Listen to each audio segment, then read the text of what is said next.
Good morning, everybody. Welcome to this edition of the Weekend Wrap-Up Show. I'm David Thompson. Across from me is Drew Hooker. He is sitting in Josh Blevin's seat this week. Josh has gone on a little break. I accuse him of going to the beach, but he keeps sticking his head in. He stuck his hand in this week because we had some breaking news to talk about. We covered that earlier in the week, and that's going to be our main topic of the day. But before we get started into that, Drew, we need to hear from our sponsors. We've got Cutting Edge Optical out on North Main Street for all your eye exam needs and glasses and contacts. They can take care of you. Also, the Dream Team, the Arnold team from Coldwell Banker Real Estate and Dennis Young Insurance. Let's hear from them, and we'll be right back. For clear vision and trusted care, choose Cutting Edge Optical. We offer comprehensive eye exams powered by 20/20 exams, expert contact lens fittings, and a wide selection of quality frames to match your style and budget. Need glasses fast? We even offer same-day eyeglasses to keep you seeing clearly without the wait. Our experienced team is committed to personalized service and helping you see your best every day. Visit Cutting Edge Optical at 1114 North Main Street in Shelbyville, or call 931-488-5778 to schedule your appointment today. Get the results you want with the personalized service you deserve at Dennis Young Insurance Agency. As a local independent agency, we offer coverage from several different companies, including Erie. So whether it's auto, home, life, personal, or business, we can find the right coverage to meet your unique insurance needs. And with a rate lock advantage, your rates won't go up as long as you do not change drivers, autos, or addresses. Contact us at Dennis Young Insurance Agency, insuring Shelbyville and surrounding areas since 1988. When you're ready to buy or sell in Middle Tennessee, you want someone who knows this community inside and out. Meet Diane and Madison Arnold, Shelbyville's trusted real estate team with decades of local experience and award-winning results. Whether it's finding your dream home, pricing your property to sell, or navigating every step of the transaction with confidence, they're with you from start to finish. As part of Coldwell Banker Southern Realty, they pair hometown expertise with powerful market tools to help you move with confidence. Call Diane and Madison today and experience the personal service and local knowledge that makes all the difference. All righty, welcome back in here to the Weekend Wrap-Up. I am not a news reporter. I don't have all the facts like Josh does, but I do know one thing, Drew. This week, we had some breaking news, and it's something that we've all been waiting for. You, as a county commissioner, and I'm going to say outgoing county commissioner, have been in the middle of the situation between the city and the county, the lawsuit over the sales tax revenue. Judge made the ruling on it in favor of the city, and he set a date of July 1st, 2027 for this agreement to expire, and that would take we're going to estimate $2.7 million of annual revenue coming into debt services. Now, debt services, that account is specific. It's not, and a lot of people think that this is taking money out of the classroom. It's not. Yeah, and I think that's the clear distinction that it has to be is it's focused on, overall building projects, capital expenditures, things like that, not your day-to-day operations. So because this come through, it's not going to be that there's going to be less pencils and less books and less teachers on. This is specifically going to create a way that the county is going to have to maneuver now moving forward with how they're going to pay for debt. Now, the benefit of the way that we're kind of sitting in our county budget is we're going to start to see some projects fall off over the next several years. And so as this comes in, as if there's no new buildings, then they'll probably be easier to maneuver that around. Where it's going to be a little bit of an issue is we do have some larger capital projects that have been, talked about throughout the county. And if we start to look at needing to finance those over extended periods of time, that's where it's going to get complicated in trying to figure out where that 2.7, 2.8, depending on the figures you're looking at, is going to come from. And so they've got to just figure that out. And so it's going to be a process going into the new year. We kind of got handed the lawsuit as soon as we got elected. We walked right into it within the first, 8 months of our term. The new commissioners are now going to be walking into, they've got to decide whether they're going to appeal it on up again to the last level, or if they're going to take the ruling and then figure out how they're going to move those funds around. So, yeah. All right. Just there's been some things happen online on social media, specifically Facebook. A lot of people making comments, and I think there's a huge lack of data. Is what I'm going to tell you, or lack of knowledge of how our systems work. One is there's some people that still think that there's a city school system because we have city schools, they call it, schools sitting inside the city limits of Shelbyville. That went away with this agreement back in 1974. Actually, I think a little before 1974, the city just basically deeded over everything to the county because everybody was doing that across the whole state of Tennessee. Well, and to even go deeper, I've had, individuals from Cascade and community ask me, well, is this going to benefit Shelbyville Central now that, but no, they're all in the same system. It actually is hurting all of the schools and moving forward in a sense that, paying off that debt and then preparing for the next school, the repairs of schools, things like that. That's what this money's going to affect, not the actual day to day. And so, this doesn't benefit or detract from any other school system. This is, again, all one county school system. The city of Shelbyville does not have any schools. And so, again, it's just it's a confusion because, again, back in the 70s, there were city schools, and then that migrated over to the county, and now it's all county schools. So again, that's going to affect us moving forward, is figuring out kind of where we're going to be able to pull money from to continue these capital projects. Well, let's look at some numbers right now. Our debt services fund is bringing in $20 million per year. Now, I know some tax revenue from the county goes into that, okay, and then interest on the debt services is a huge amount of money, $400,000 to $500,000 a month, based on what I'm saying, is going into that, and it's sitting there piling up, and that helps us pay the debt on an annual basis. And we've got a certain amount of debt. Okay, debt payments are about $14.1 million a year, and beginning in 2028, those drop down to $10 million per year as some of the debt goes off. Some of it's paid off, and later. In 2032, it goes down to $4 million a year. So we're going to be bringing in the revenue plus the interest, $20 million, and only going to be paying out $4 million probably in about 4 years. Okay, when you start looking at those numbers, it makes it easier to compensate for the $2.7 million that's coming in. Exactly. And so that's going to be for the new commission to decide whether or not they're going to continue to be aggressive towards continuing to build facilities. That's going to be where that affects that number. And so you're starting to see where Cartwright School is falling off and things like that. That's going to be in I believe that 32. And so when you start to see, these different projects fall off, are they going to be replaced with other projects? Now, there's been a lot of conversations about a school down in the south part of the county, The Liberty area. And so with that could be something that comes up. You're going to have some renovations of some of our current facilities that are starting to age.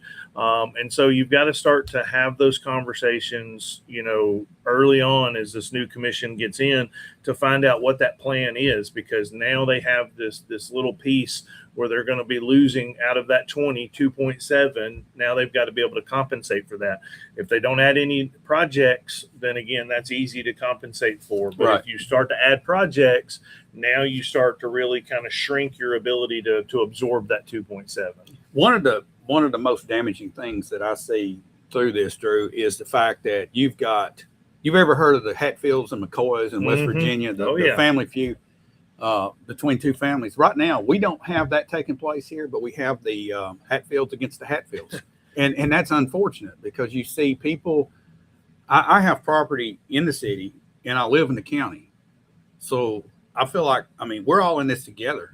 And right now I see a line being drawn. We saw it drawn between our two governments, our city government and our county government. It creates a friction. And it falls down into the government agencies and the different employees for each side, and it goes down into families. And I see it taking place on social media where it's like county versus city from individuals. And that's it's destructive, man. Well, and the thing is look at it. A majority of our school system students come from the city of Shelbyville. Right. That's the largest percentage of where these students are coming from. And so when we take money from the county and move it to the city, and we're taking it out of education, and then we're putting it into whatever the city decides to put it into, because right now it's restricted. And so it can only be used for that city. I mean, I apologize, the county school system, and we've chose to use it in our debt services piece. Right. Now, when it goes back to the city, now the city can use that for anything, because that's their local option sales tax money to do whatever they want. It doesn't tie into, and so, but that money still comes out of the school system and I mean, school debt services. Sorry, yes, sir. Yeah. I don't want to get too far down. That's what people will infer. Yes. Okay, and it's not true, but I think it's a mindset. I think it's lack of having. You just don't have the data to back it up. We put out that post yesterday just to kind of give a back of the napkin view of really what the facts are, and people are still, even after reading that, are trying to say you're damaging and destroying our children. Yeah, and that's not. It's really just taking it out of our ability to borrow, or our ability to pay off some of our current debt when it comes to our school systems. And so, but I think that throughout the trial, throughout all the conversations, the conversation was from the county or that it was going to take away from some of that. But unfortunately, it really doesn't. What it's taking away from is our ability to pay down our current debt of our school systems, because we just built a large school in the city of Shelbyville that directly benefits the city of Shelbyville. And we used it with the understanding that we had that 2.7 in our debt services to be able to pay that down. Yeah. And so now removing that for the remainder of Cartwright School until we pay that off, we have either got to keep our other capital projects down to be able to focus on that one, or we've got to be able to look at other ways to bring in revenue to be able to balance that out. But Okay. Looking with the way that things are falling off, as long as we're not adding a lot of capital projects, I think it's going to be easily absorbable. Yeah. Just a reminder to everybody that's sitting in the county that pays property county taxes, and they want to throw eggs at the people that live in the city.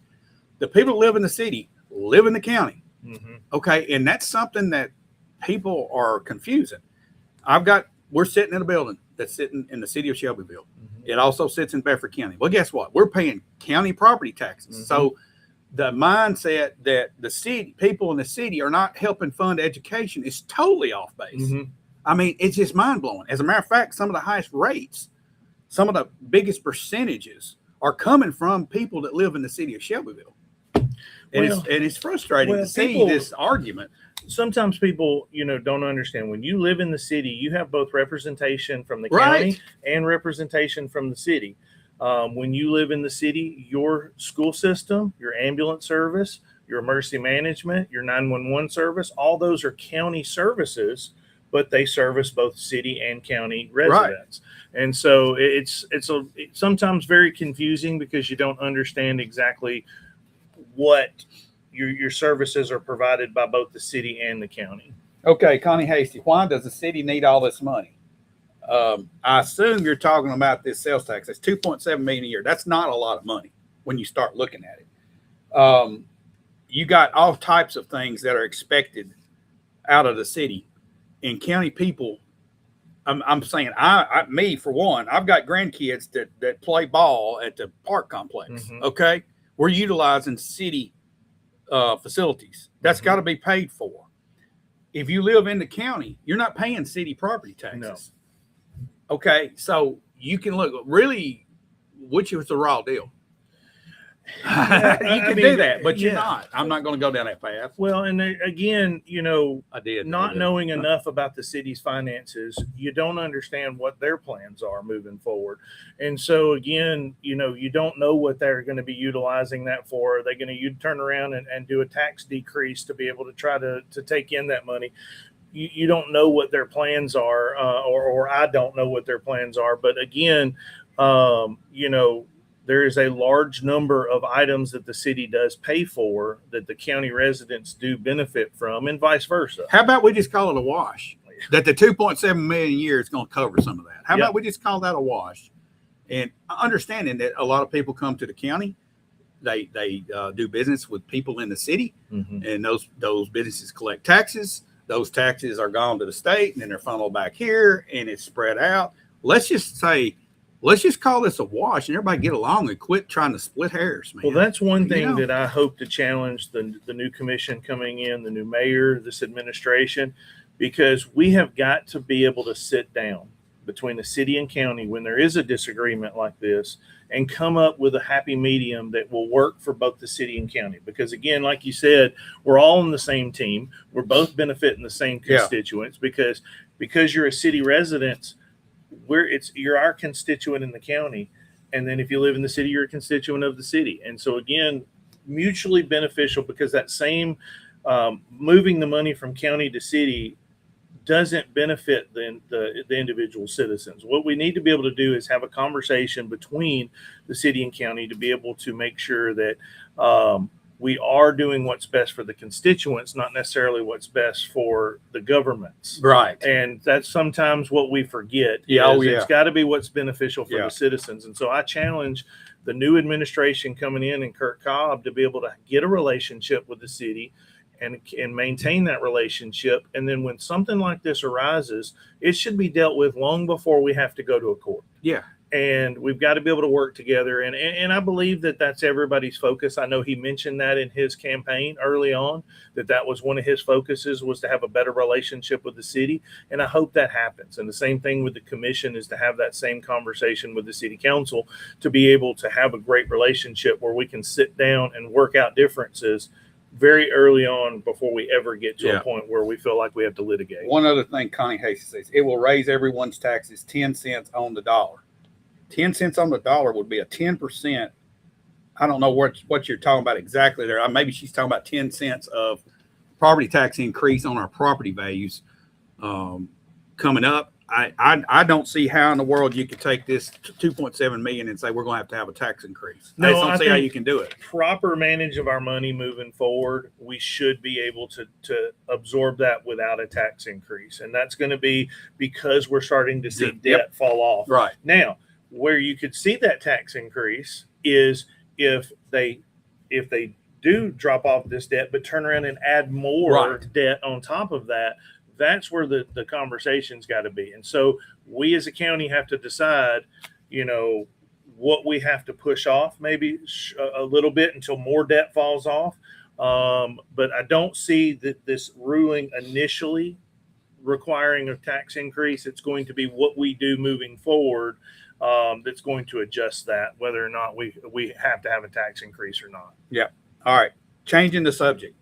One other thing that's been in the news lately is flock cameras. This is not just here in Bedford County, even though the conversation has been heated at some times, maybe a little bit of polarization taking place, but it's all over the country.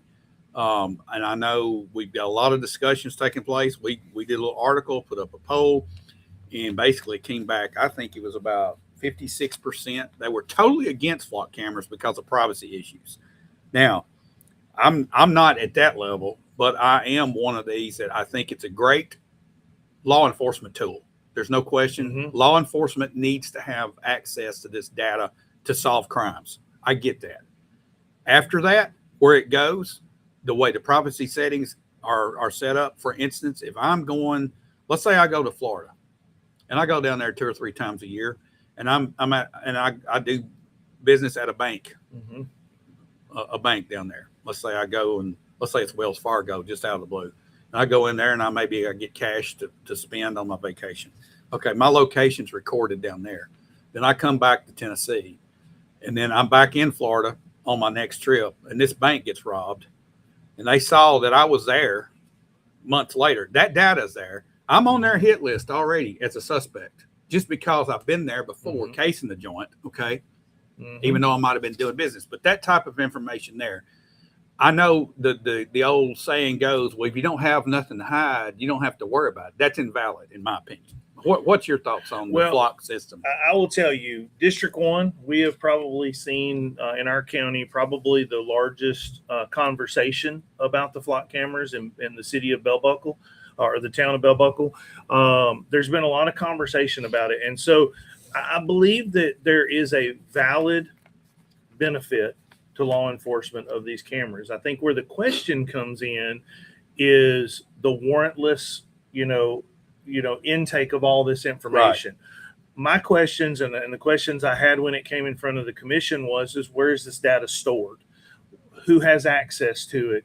What's the process to gain that information? What are the settings on the local cameras? Again, is it just taking every vehicle that goes through and how long is that stored? There's just a ton of questions, and we're starting to see a national conversation, really specifically Tennessee. A lot of our federal representatives, Tim Burchett. We also have a local mayor of Knox County and Glenn Jacobs that's starting to ask questions about these.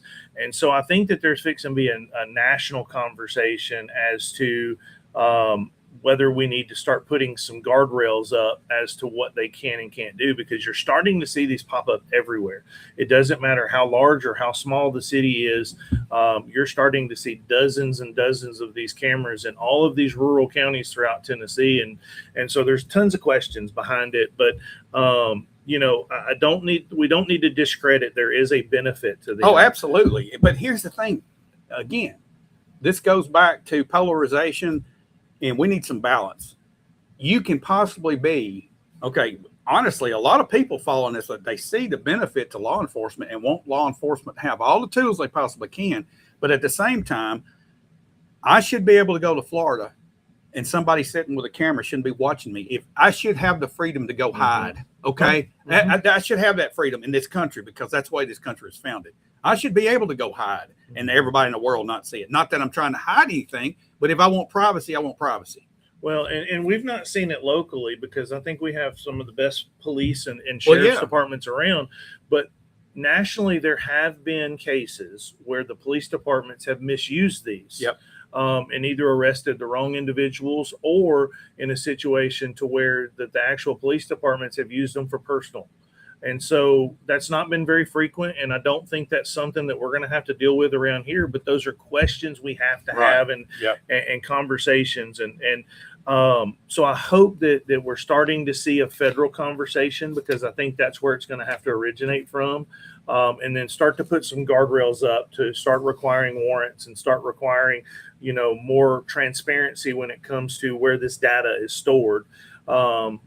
Is it local? Is the data stored locally on each of the devices? Is it held in a cloud? Is it held at a federal center? Is it held, at an overseas company? And so that's where we just have to have further conversations. But again, it's just one of those conversations where we all need to continue to have the conversation together, and not necessarily get on both ends of the be extremely polarized on this. Let's have a conversation about where we can meet in the middle, to where law enforcement gets the benefit, but we also maintain the constitutional rights of each of the citizens. Yeah, and that should be at the forefront. Mm-hmm. Okay, there's topics come up in chat, and we're going to come back and talk about it. Before we do, we're going to hear from our sponsors, some other sponsors, Piggly Wiggly, Kincaid Service Company, and First Bank. Let's hear from those sponsors, and we'll be back to talk about what Benji Burris just brought up, which he's always bringing something up that's worth talking about, and we're going to get into it because I think it's a valid argument or a valid conversation. Let's not say argument. Let's just say conversation. There we go. Argument's too easy, isn't it? All right, we'll be right back. Shop local at Shelbyville Piggly Wiggly, down home, down the street. From farm fresh produce and hand-cut meats to pantry staples, dairy, frozen favorites, and household essentials, we've got your list covered at hometown prices. Don't miss our weekly ad and truckload meat sales. Open 7 a.m. to 9 p.m. daily. Visit 874 Union Street, Shelbyville, or call 931-684-1363. Follow us on Facebook for the latest specials. Shop local. Save big at the Pig. At Kincaid Service Company, we've proudly served Middle Tennessee since 1934. Families across the region trust us for quality furniture, appliances, electronics, and the kind of service only a hometown business can provide. From living room sets and dining collections to washers, dryers, refrigerators, and the latest in home entertainment, Kincaid has everything you need to make your house a home. And when it comes to a great night's sleep, our showroom features leading brands of mattresses, offering comfort and quality you can count on. We don't just sell products, we stand behind them. When you buy your appliances or electronics from Kincaid, our expert service team is here to keep them running for years to come. It's the kind of care that sets us apart. For value, selection, and service you can trust, visit Kincaid Service Company today, locally owned and community strong. On game day, winning is everything. But life's big wins happen off the field.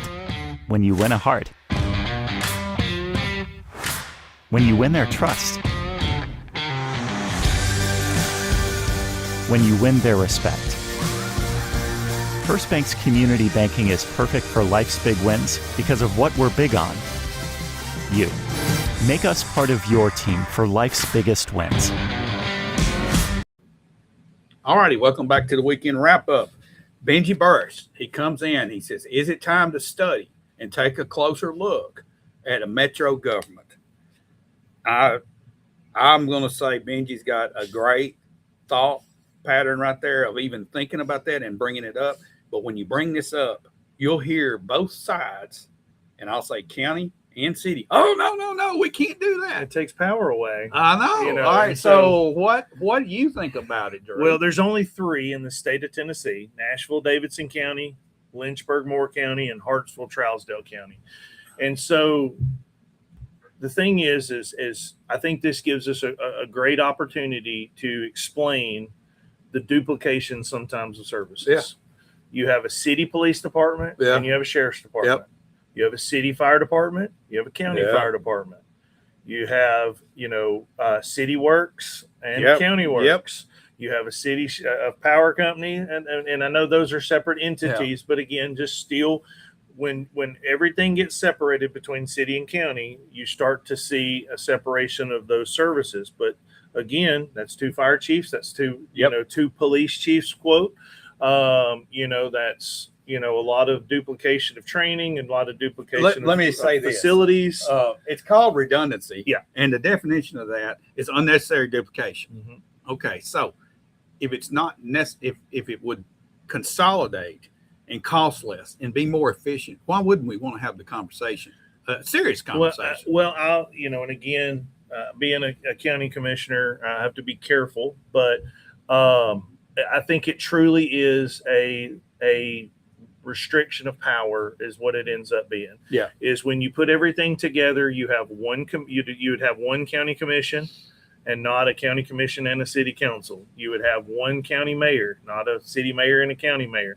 I think when you start to do that, I think that's where a lot of the conversations break down, because you're making major governmental changes and you're breaking down the current structure of power. Right. And I think that is where a lot of times people fight that off. But I think it's a grand conversation, because I do think we have so much duplication throughout the county.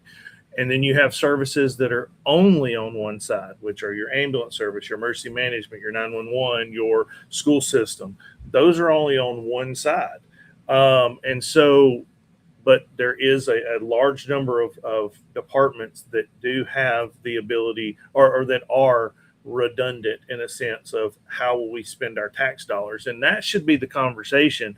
It shouldn't be what limits power on one side or the other. What it should be the conversation of what is the most efficient, effective way to use the citizens' tax dollars. And so I think it's a conversation that we should study. Again, I think that a lot of counties who have had these conversations, it gets shut down very early. But I think it is something that, but you also have to take into account, this is other hurdles that you could come. You also have the town of Bell Buckle. You have the town of Wartrace. You have the town of Normandy. And, and again, not having studied this, significantly in the past, I believe you have to have a sign off on all of those governments to go metro. And again, governments don't always agree when it starts to come down through this. And so I think it's a conversation to study. I want to go back to Benji's statement, what he said. Okay. He said, I will say it again, time to research on going metro. The city and county are already great. Mm-hmm. Okay. Imagine what we could do as one. He's talking about unity here. Anybody that wants to fight against unity and more efficiency and freeing up, listen to this now, freeing up the redundancy, the expense of redundancy, and maybe throwing $10 million toward roads and schools that we don't already do. If that could be accomplished, who would argue against it? There shouldn't be anybody. Exactly. Okay. Now there will. I know. But there shouldn't be. And I think Benji brings a great point is we have got to, as a community, find ways to come together and do what's best for our citizens. I see people talking right now on chat. Okay. And people that have had differing opinions on issues that seem to be county city oriented, but they're coming together on this conversation right now.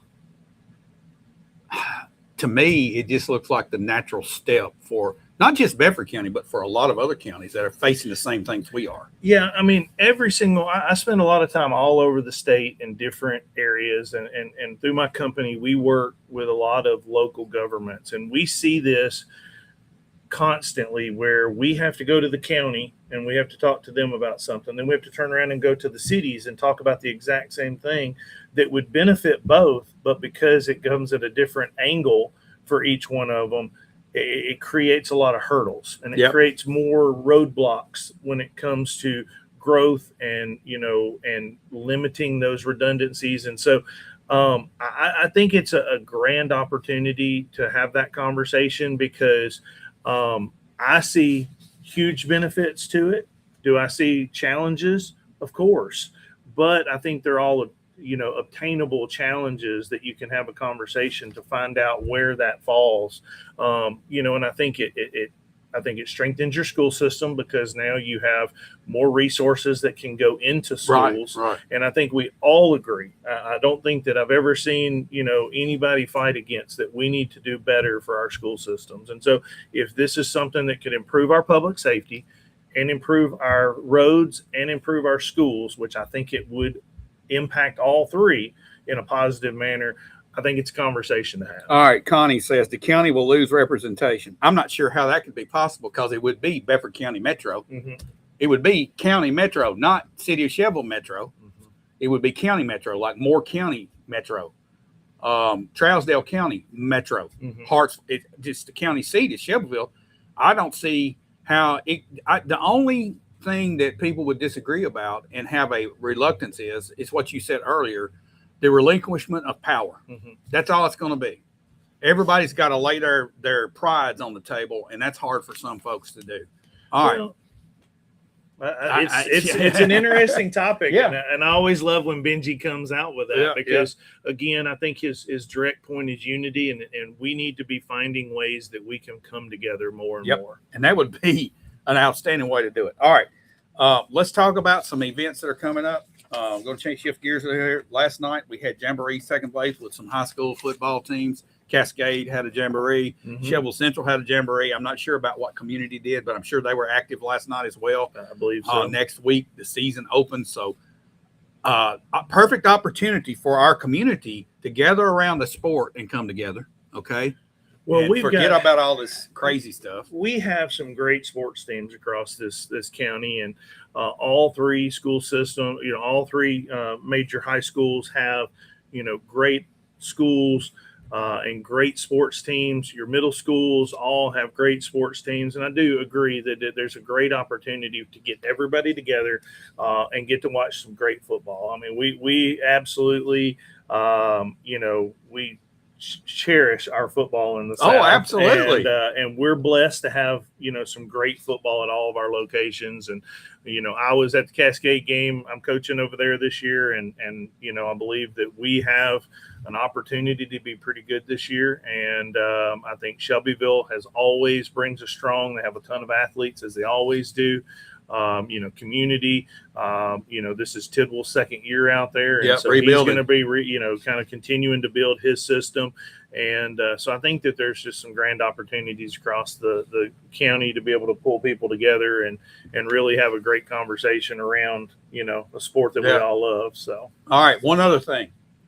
One of the flagship events for Bedford County and something that is part of its heritage is about to take place here in a couple of weeks. Celebration is about to come up. We talked about this on another show Warren Wells came on, Mhm. and we talked about it. Most important thing, the donuts are about to arrive. All right. It's a national I know. pastime. So It's we will have Shelbyville. donut countdown. I guess a clock started because that happens on Thursday morning. I think at about 8 o'clock of the celebration. So we need a donut countdown clock. There started. you go. All right, I'll put that up on Chevrolet Now website. Another thing, as we close today, I want to challenge just everybody, citizens of Bedford County or anybody out there that goes on social media. It's a fun place. It's a place to catch up with friends. It's a place to have conversations. Let's remember that. It's also a place that can cause damage. Mm-hmm. And I've seen friendships break up recently, and honestly, it looks like turf wars. It looks like gang wars. It looks like warfare sometimes. Everybody needs to dial it back. We're all living here in Bedford County together. The city of Shelbyville is not against the county. The county's not against the city, but sometimes we get passionate about our turf or what we've taken a stand on. What needs to take place in Shelbyville and Bedford County right now is balance. We can see both sides of every argument that's out there if we choose to. And we should try to come together in the middle. I call that balance. Bedford County needs balance right now. The city of Shelbyville needs balance right now. Lawsuits against one another are not cool. When this first came out, I was vehemently against the city suing the county. It's like my right pocket suing my left pocket, and I was in turmoil the whole time because I'm back and forth. And you have a lot of people in that situation. When our government does stuff like this, it creates a division. The statement that Benji made earlier could create unity. Mm-hmm. I think there's people out there like Benji Burris that wants to see everybody come together. I'm one of those people. I know you're one of those people. Mm-hmm. We need everybody to try to get on the same page. And if you have a different vantage point, that's understandable. Let's appreciate everybody's vantage points, okay? And don't attack each other.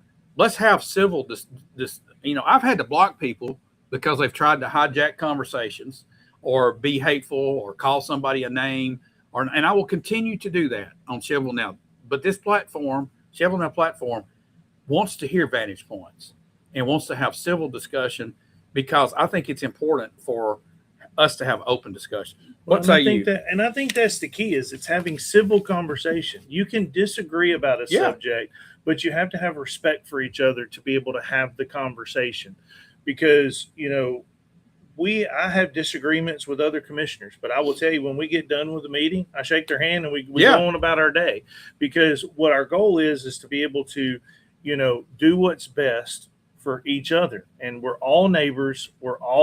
Half of us are related. The thing is and you know what? The other half's related and I don't realize it.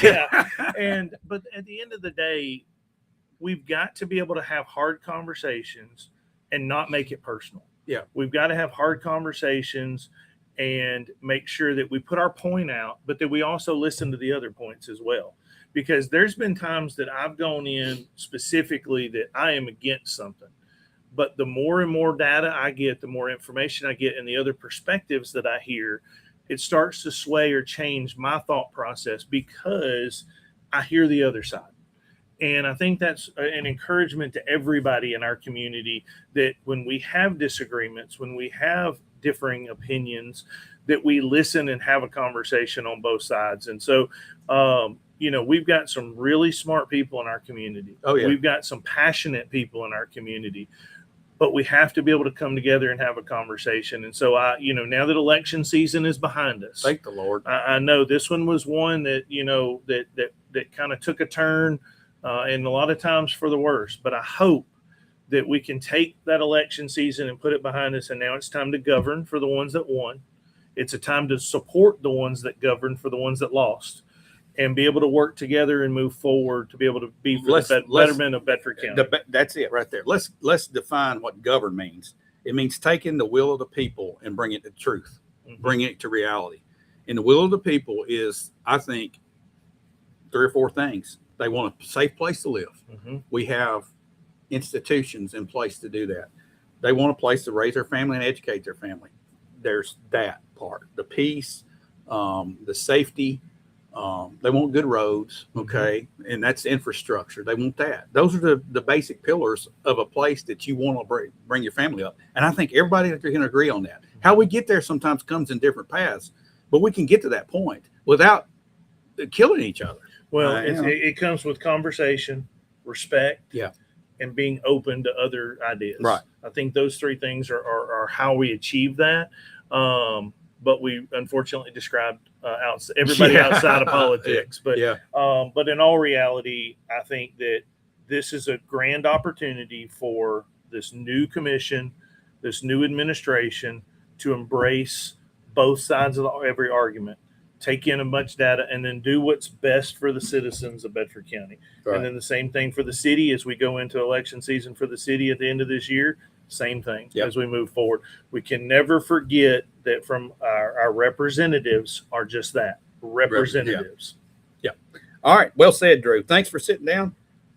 Thanks for having this conversation. Absolutely. Enjoy it. And Josh, if you're out there, we miss you, buddy. But it's been fun this morning. I hope everybody has gotten something from this live stream this morning. Just think about this, and we'll be back next week with the weekend wrap-up show. And everybody have a great weekend. We'll see you then.